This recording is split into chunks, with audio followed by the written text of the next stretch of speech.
Hello बच्चों, चलिए प्रश्न को पढ़ते हैं। प्रश्न क्या है? स्टार्च, सेल्यूलोज और ग्लूकोज में कौन सी मोनोसेकेराइड इकाइयां पाई जाती हैं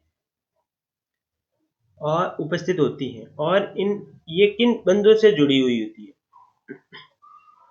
तो इस प्रश्न के लिए जो मुख्य अवधारणा होगी, मुख्य अवधारणा क्या होगी? स्टार्च में, सेल्यूलोज में और ग्लूकोज में कौन सी मोनोसेकेराइड इकाइयां होती है? सबसे पहले पढ़ेंगे स्टार्च। तो जो स्टार्च होता है, स्टार्च के अंदर अल्फा डी ग्लूकोज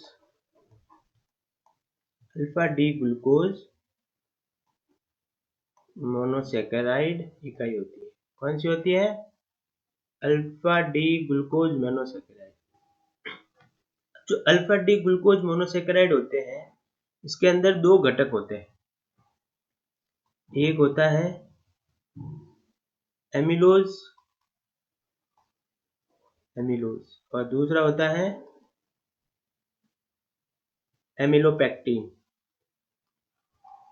अब ये आपस में इन दोनों यौगिकों के अंदर पेक्टिन, एमिलोज और एमिलोपेक्टिन के अंदर क्या होती है? जो ये ग्लूकोज की मोनोसेकेराइड इकाइयां होती है, ये आपस में ग्लाइकोसाइडिक बंध के द्वारा जुड़ी होती है। तो अब कौन से बंध होते हैं वो अपन चित्र के माध्यम से समझेंगे। एमिलोज में कौन से बंध बनते हैं और पेक्टिन में कौन से बंध बनते हैं। तो देखिए, ये जो यौगिक है आपका सबसे पहले ऊपर दिया हुआ है, ये एमिलोज है। इसके अंदर कार्बन संख्या 1, ये रही आपकी कार्बन संख्या 1, 2 ग्लूकोज के अल्फा डी ग्लूकोज की इकाइयां होती है। आपस में 1 नंबर कार्बन और 4 नंबर कार्बन के बीच में, कार्बन संख्या 1 और कार्बन संख्या 4 के बीच में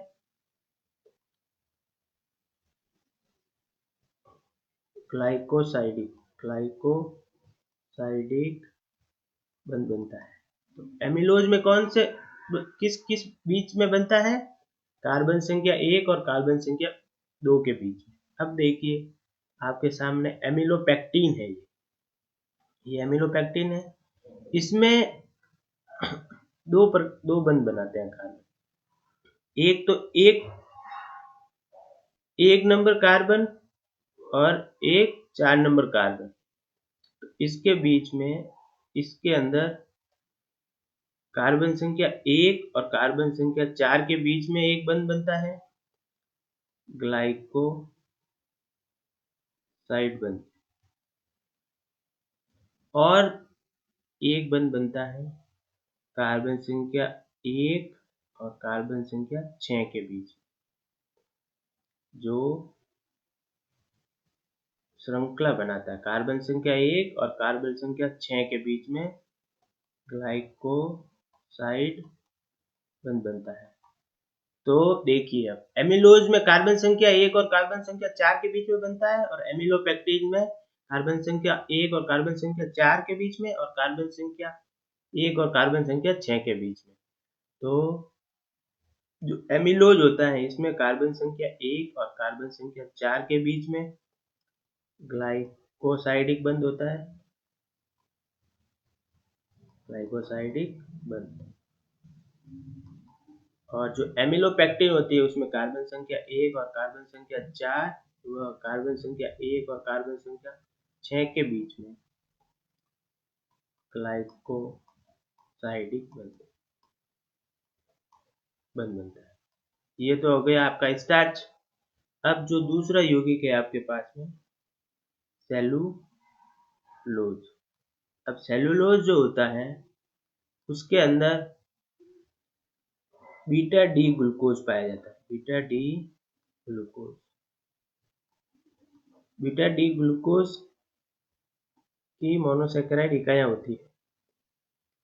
यह अब क्या होता है, यह किससे, इसकी संरचना भी अपन समझते हैं चित्र के माध्यम से। ये आपके पास में सेलुलोज है। ये सेलुलोज की संरचना, जिसमें अल्फा डी ग्लूकोज इकाइयां होती हैं। इसमें कार्बन संख्या जो आपके पास में 1 होता है, कार्बन संख्या 1 और कार्बन संख्या 4, तो किसके मध्य में बंद होता है? एक ग्लूकोज की इकाई कार्बन संख्या 1 के और कार्बन संख्या 4 के मध्य ग्लाइकोसाइडिक बंध बनता है सेल्यूलोज में। इसके बीच में बनता है कार्बन संख्या 1 और दूसरे की जो ग्लूकोज का अणु होता है उसके कार्बन संख्या 4 के बीच। तो कार्बन संख्या 1 और कार्बन संख्या 4 के मध्य ग्लाइकोसाइडिक बंध बनता है। और जो ग्लूकोज होता है, ग्लूकोज तो खुद स्वयं एक मोनोसैकेराइड इकाई होती है।